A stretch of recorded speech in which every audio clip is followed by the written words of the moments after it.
Hello friends! Welcome to Thailand! So, this is a special episode of my videos because this is my first episode in English and and it's not about me, it's about science night. It's about Monkey's science night. Monkey is a friend of mine and he's doing a different motto days. Like one day there is science night, another day there's a cuddle party, another day there is a water pistol fight. So there's different events, and I was at the science night this Monday, and I asked him if I can record it, and he said yes, and that's the result now. So welcome and enjoy Monkey's science night. Yeah. Almost, what even is a picture these days? You know, with all the changes that have been happening in AI, you have these images that get modified, and maybe they removed people in the background, maybe they altered stuff with AI. Like, is that still a photo? And I feel a real connection to my past through photos, and so I started getting into film photography because those feel like, in some ways, a more pure reflection of the moments that have happened. And the physics behind how you make an image, especially with one of these film cameras, is a lot more understandable than with a digital camera, which kind of feels like black magic in a certain way. There's all the computational things going on. And so tonight I want to explain from the very basic level how the very simplest camera works. And to start with, we're actually going to make an image with pastels. So I'm curious, is anybody feeling in their artistic element tonight? Anybody excited to make a picture? Yeah, There's a beautiful, partly clad woman behind the thing, and you're going to be the only one who gets to view. So What? yeah, come along. So the idea here is to stay about behind this and peek up and down through this hole, and whatever you can see, you can draw here. So when you're down low, that would mean you're drawing something down low. When you're up high, you're going to draw something up high, left and right, and so on and so forth. So I invite you to make a picture. But you can't get too close to the hole. But yeah, don't get too close to the hole. So this line. Yeah, about that. Oh, wow. Okay. Wow. So enjoy making that. And so what Wolf is doing here is kind of looking through this hole, and is, by being in different spots, able to see different things that are on the far side of the wall. Okay? And this is very similar to the very simplest type of camera that exists. Wait, but he's low, but he's drawing up. He's supposed Yeah. to be drawing. So if you're down low, you want to be drawing at the bottom of the page. Okay. You can turn the page.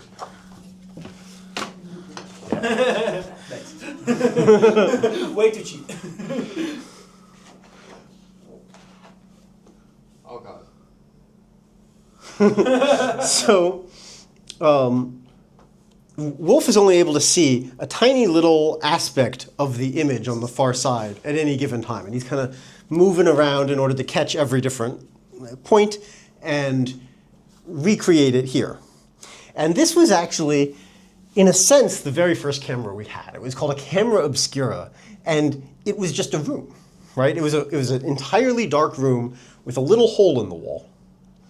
And if there was a bright scene on the other side of the wall, then the light from that would come projecting through and would land on that wall in the back and create an image. Now, this image would be upside down and backwards. I'll give a little bit of a spoiler here that Dina has a green wig on, right? So we can see at the bottom of the image here the green hair that she has on her head. And the reason it's on the bottom is because Wolf has to get down really low in order to look up at her hair. And we'll see as this image starts to come together, as he's up here, he's looking down at our feet, and we are able to construct our whole image. Now, this was a technique used by artists in order to create some of the early, more photorealistic images. They were using optics. They were using the cutting edge of science and engineering in order to create their images. And we have really interesting proof of this based on optical distortions that you wouldn't see if they were actually doing it by eye. We're able to see curves that would exist because of the artifacts of their engineering process. And this experience that Wolf is creating here is actually very similar to the simplest camera that you can imagine. And it is just this beer can. So the way that this works, I've cut the hole, I've cut the top off this can, and I've punched a tiny little hole, right? Uh-huh. This is called a pinhole camera. Mm-hmm. Tiny little hole. Mm-hmm. And I take a piece of paper that has been coated in a photosensitive chemical, something that gets changed by being hit by light, and I put it inside the can, and I do this entirely in the dark. And then I cover up the hole, cover the top of the can, and I go and I put this someplace, and I wait. So here we can see a really beautiful pinhole photo. And I mentioned that you have to wait. You have to peel that back and wait a long time. This photo is taken over 233 days. Whoa. And you can see this is the sun's path each day. So the top line is the summer solstice, the longest day of the year where the sun is super high in the sky. And then this photo is taken in northern Poland, right? So that in winter the days are really short. The shortest day of the year, the sun only gets just over the horizon here. And there's no people on this street? So that's the thing. Over 233 days, the people all blur out. All the cars blur out, even the ones that are parked there overnight, right? It's a very, very... Like it's kind of like the average of like what's happened in every point. Yeah, but every pixel. I guess not so many people, but it's Poland. Exactly. So it's I guess New York would look different, but northern Poland. Probably won't show. People won't show up in New York either because they're Not moving people, But like blur. yeah. Wow. So you have this. Did you do this? No. No. You have this image with records of the sun's path. The longest photo exposure was somebody forgot their pinhole camera someplace for 8 years. And then they found it again, and they developed pictures. And there's 8 years of sun paths. Wow. Can you do one which is here wild. from here? I would really like to. I'm intending to with Just need to either find a that good can or something spot else. That's like protected from the wind and stuff. Yeah, exactly. And you have to keep it super, super steady. So this one was like bolted to a light post. Nice. So this is the nature of a pinhole. And one of the things that's interesting is this trade-off between the size of the pinhole and the amount of light that gets through. Right? If you have a big hole, then the light that gets through kind of creates the average of everything that you could view through that hole, and you get a kind of blurry image. In contrast, if you have a tiny, tiny little hole, then you're going to get really... Oh dear! If you have a tiny, tiny little hole, then the photons of light that travel through that hole are going to be going in from exactly one source point. And so you're going to get a very crisp image, but it's going to take a really long time to take the photo. And so you've got this trade-off of time versus sharpness, which you innately have with any sort of pinhole photography. And we don't like trade-offs. Yeah, and so Our we cake can do that too. let engineers. Surprised that if you get like that much of an image. Yeah, well, that's the wild thing. You know, this is just a hole in a piece of metal, Yeah, right? yeah. Like, it's crazy. And here, I'll pass this around so people can look at it up close. But if you want to let more light through, there is a trick to being able to do that while keeping everything in focus, and that is to use a lens. So the idea here is that you have a piece of glass. So curious to see what's on that side. What do you mean? You have a picture? Yeah. Yeah, but I don't know if I trust. I mean, I guess I see one pixel at a time. I think Wolf is doing a very good job. Upside down. So It's also a bit unsharp, like a bit blurred. Wow, it's a pinhole. Just a bit. The pinhole was yeah, so the smaller the pinhole, the higher the precision, but the longer the exposure. And then if you have a big pinhole, you get a much shorter exposure, but it gets to be a blurrier image. Now, the magic of a lens is that because the glass bends the light at a different angle than the air does, you're able to get a really big hole, but angle the light such that each individual part is still going to be redirected towards the plane where it's focused. And you're going to be able to get something that's sharp again. And so soon we will be able to put this lens into our wall. We can call it a close. Yeah, you want to take just a little moment for any finishing touches and Yeah, it's good. I can't see more down anyways. And she moved. ah. I think you can. Well, I'm thinking that this looks pretty perfect. Captures her essence. Lots of colors. Yes. Thank you so much. And for Wolf. And Dina, you stay in that position for just a moment longer. We're gonna upgrade our thing to a lens. Ah, it's no longer And pinhole. with luck, Lights off? yes. Mike, would you turn off the light above the bags? Oh, you have a smart phone control light. So, yeah. So here we have a ground glass.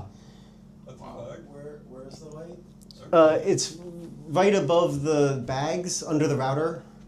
There's one switch. Nope, there's a switch. There's a light switch on. You were almost touching it.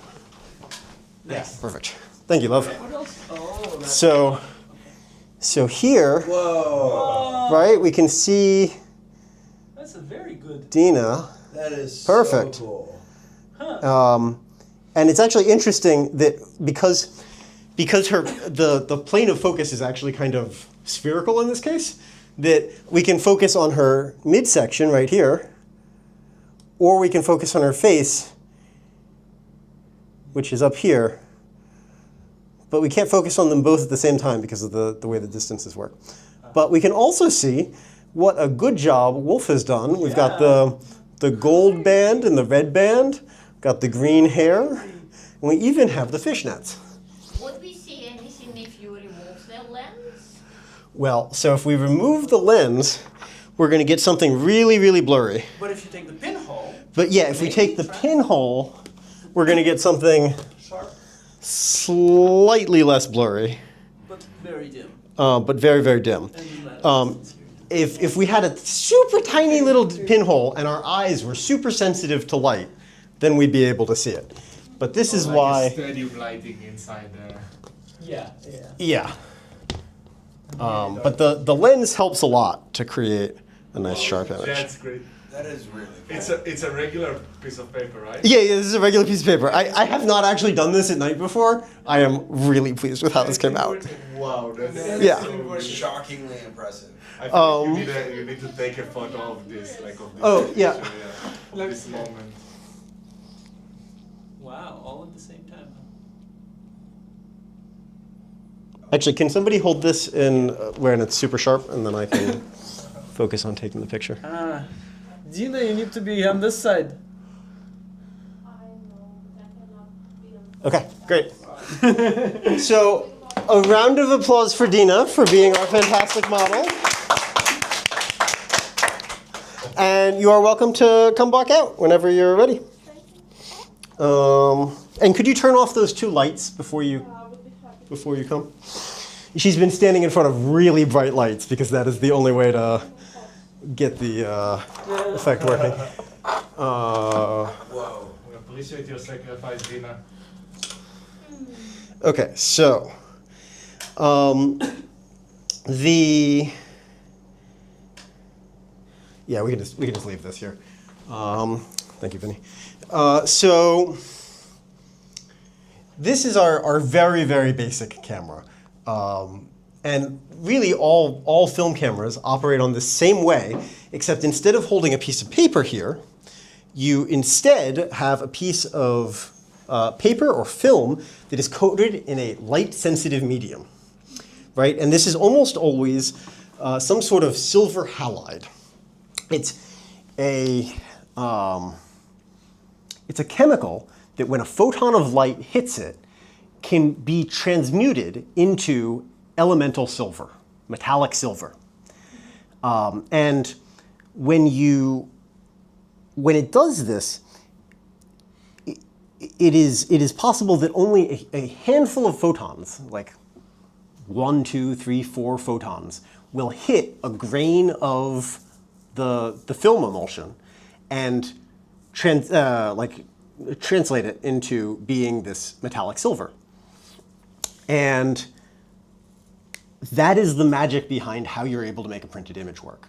Because the metallic silver can appear black, and the bits that haven't been exposed, you wash off. You have something, a chemical, that the silver halide is soluble in, but that the silver is not. And so you're able to wash off all the silver halides, and now you have a black and white image. And there is one catch to the process that I just described. Exactly. You get a negative image, right? So if the silver is appearing as black, and the silver is what happens when you strike it with a photon, the parts that appear black in the image are the things that were getting hit by light. That is to say, the things that are light in the image. Thank you for Dina and Wolf. Beautiful artist pairing. Meow, meow. Appreciate you both. And so here we can see some photos that I took with this camera.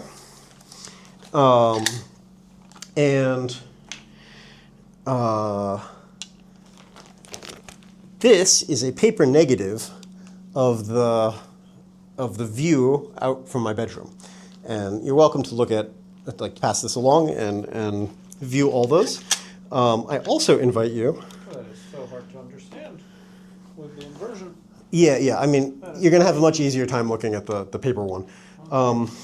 And I also invite you to look at this camera. It's a camera that you look into and you focus by looking down into it like this.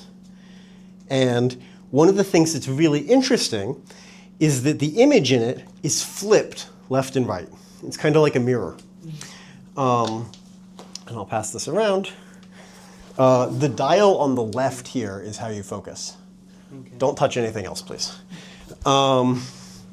And so, we didn't get a picture of how you actually appear through here. The red is on the right side of the. It's on the right or the. It was on the right, yeah. Yeah. Don't remember. So it's. You didn't tell me, sorry. It's reversed, yeah. It would be on the left side looking at her, so you're right. And so. I also reversed left and right. Yeah, you did it perfectly. It looked exactly like it when we held up the. So it was on her left. I think that's a Yeah. very hard task for a human to look and record faithfully every pixel. Like that is just. Yeah. Well, especially because the hole that Wolf was looking through is big enough Yeah, you that can actually see you something. can see a little bit of context. From here it was good because I really could have no idea what was. I could just see colors. Yeah, exactly. Like pixel at a time. Yeah. That's why it was frustrating. I'm like, Oh, so it's just. In this camera, it seems So you get your image reversed, left and the right. but they found a way for this to be beneficial, You can focus. which is that you Oh, whoa. take photos on negatives, on film, which gets you a negative. That's what these slightly clear images are. And then later, when you want to make prints that you give to people, you project light through that negative onto a piece of photo paper, and then you get a negative of a negative, which is a positive, and that's your print. Exactly. And so you're able to make a picture in this way. And that's all a little bit, I don't want you to have to take all that in faith. So we're going to actually make a picture. So can you all stand up and move for just a moment? I want to bring a tray full of chemicals, a table covered in trays full of chemicals. in. Run. It's a good reason to move. do we want to center the part? No.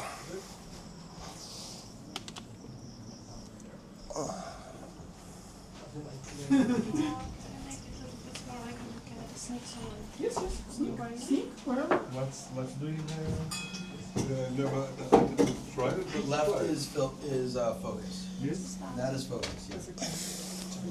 Okay. And I gotta grab something, but nothing too scary at this point. Oh, no, it's.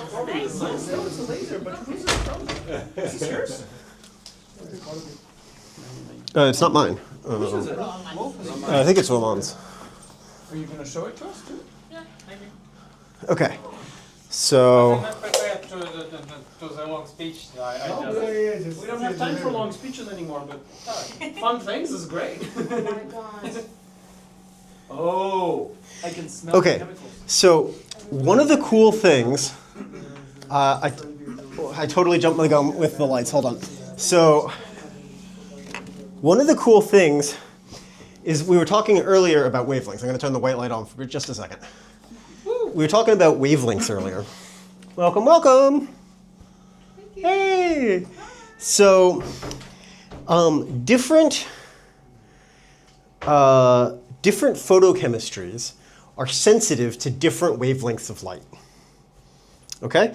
And so we're used to photochemistries where every wavelength of light winds up being reproduced. It's like our standard black and white film.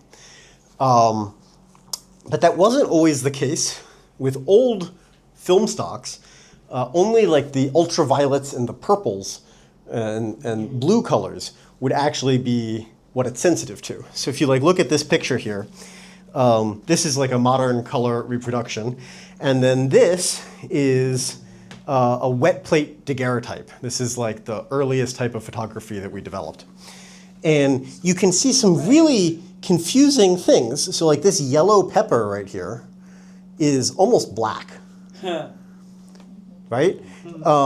These dark purple grapes are like the same color as the green grapes. Those are purple, those are green. And the reason is because what you care about is what wavelengths of light this film is sensitive to. Okay? And so the images that we are about to create are using a photochemistry that is only sensitive to the blues and the ultraviolets lights. So same as well. Yeah, and so we've got like the purple light will trigger it, but the red light won't, especially if it's a little bit dim. So that is why our darkroom can be lit. It doesn't need to be entirely dark, but it can't be lit with blues or greens or anything like that. Only with these red colors. Oh, that's, yeah, I would, so there's a thing, So there's a thing called ghosting. We'll see how this affects sound quality. There's a thing called ghosting where you, or fogging, where you like accidentally exposed a little bit of light to the thing, and as a consequence, the image just like has this fog, just as if you were in a fog. And that happens when you have tiny little light sources that you don't put out. So thank you for catching that. Now we're going to get a chance to do a little bit of light painting. Is anybody feeling artistic in this moment? It's going to be a very, very simple opportunity to make an image. Yeah? I'm very excited. So what you're going to want to do is use the laser pointer to paint a picture, right? Something like a heart or a smiley is probably like reasonably ambitious. Not some landscape of Koh Phangan with detailed palm trees and bay. Oh yeah, yeah. You can. Okay. So. Yeah, you can make whatever image. Would you like to make a vertical image or horizontal? Vertical. Now that we're, I don't know. Okay. Now that yours. So I invite you to paint this. Yeah, you're going to want to move fairly quickly. Quickly? Yeah. Whew, okay.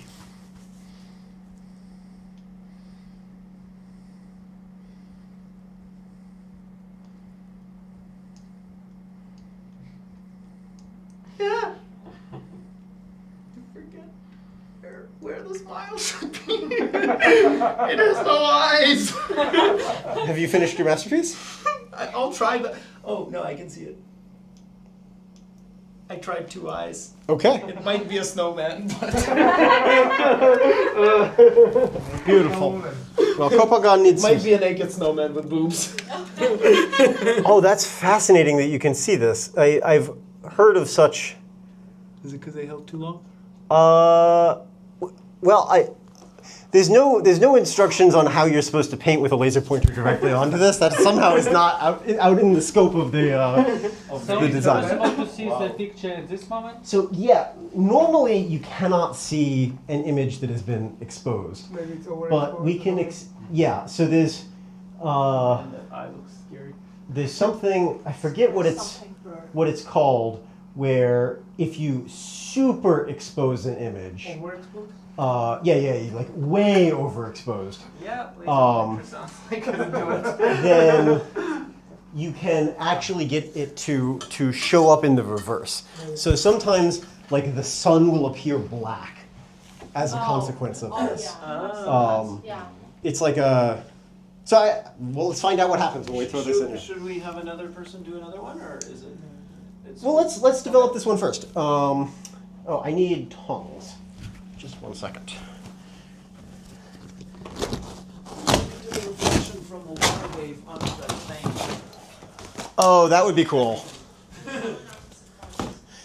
Oh, that would be very cool. So, okay. I invite everybody to come around. One of the really satisfying things about making images is seeing them appear.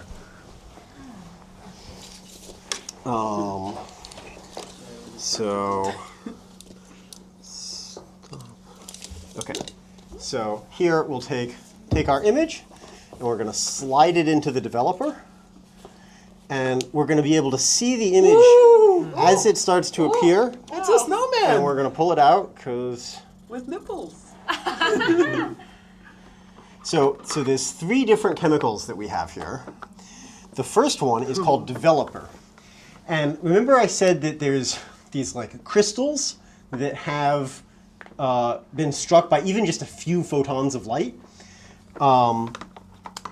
Those are kind of the atoms that got switched from the halide into the metallic silver are like the seed at the start of a crystal.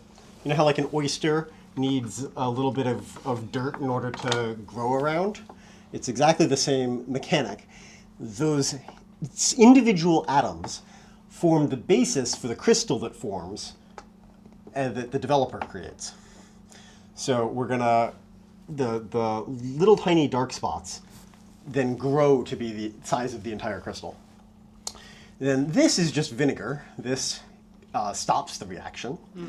And then this last thing washes away all the silver halide that wasn't used so that the image doesn't get foggy over time.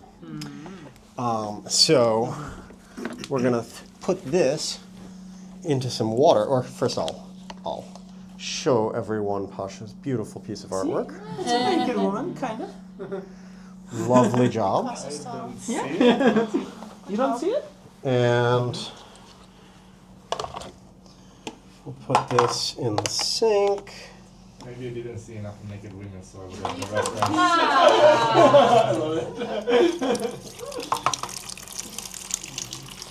Okay, and we'll run that. And now, Just like that. Just like that. Okay. so before I showed these negatives, right? And I talked about how I have a device in that room. It's like a projector. I have a bright light. I shine it through this. Actually not sure what's going to happen if I You need a lens. do it. Yeah, I think I will need a lens, but there is a. Yeah. Yeah, you can kind of see the when it's really close to the wall. Nice. A little bit of an image. It's definitely blurry, but there's lenses, and I can project it at whatever size that I want. I can create the image. That needs to be running for continuously. Keep it running. And boy, I am all over the place tonight. Where did the bag go? There is a no. There's a black bag full of things that will be ruined if we turn on the light. It has to go back in the box because then it stays safe.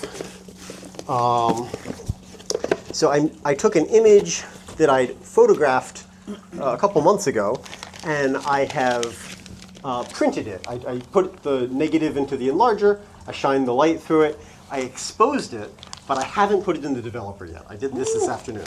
So we're going to also develop this picture. And so with this, we're going to slide it in. And that happened very quickly because we were literally blasting it with a laser. This is going to be about over the course of 90 seconds. We're going to slowly start to see Dina's picture appear. Yeah. Wow. Nice. And this is my favorite part of being in the darkroom and making pictures. Wow. Oh, that's so cool. Huh. It's sharper than the laser pointer picture. So what appears first? The darkest spots appear first? Exactly. Oh wow. Yeah. And like I actually wanted her face to be a little bit brighter than the negative. So I took a little circle on a stick and I waved it over her face for like half of the time that I was exposing it so that it would be what's called dodged. It would be like brightened in the final resulting print. Wow. So we did that. That is developed. We're going to drop it into our fixer. And what if you just kept it there too long? Eventually the image would turn entirely black, and anything that was even slightly gray would wind up turning black. I see. So, so it's like a digital, you can turn it. Yeah. The edges around it, for example, were underneath a piece of metal, a frame, and so that would probably never go black because. And you mentioned that it's based on silver. Does it mean that a lot of silver was spent when this was the main way of photography? Or? Yeah, so there's a ton of silver involved in this process. So this last chemical is the fixer and washes away any silver that wasn't used. And so this is a chemical that, despite being kind of toxic, is actually free to recycle. They're very happy to take it because it's full of silver. And so you give them this thing and you're like, hey, you know, and they will precipitate out the silver before they dispose of it in a safe way. And so here we've got our last image, or our last stage of the process. And it's considered good darkroom hygiene to always put away your photo paper before you turn on any lights or anything like that. But we can, give me the last pair of tongs, please. This one? Yeah. We're going to take these out. We're going to slap this up in the mirror.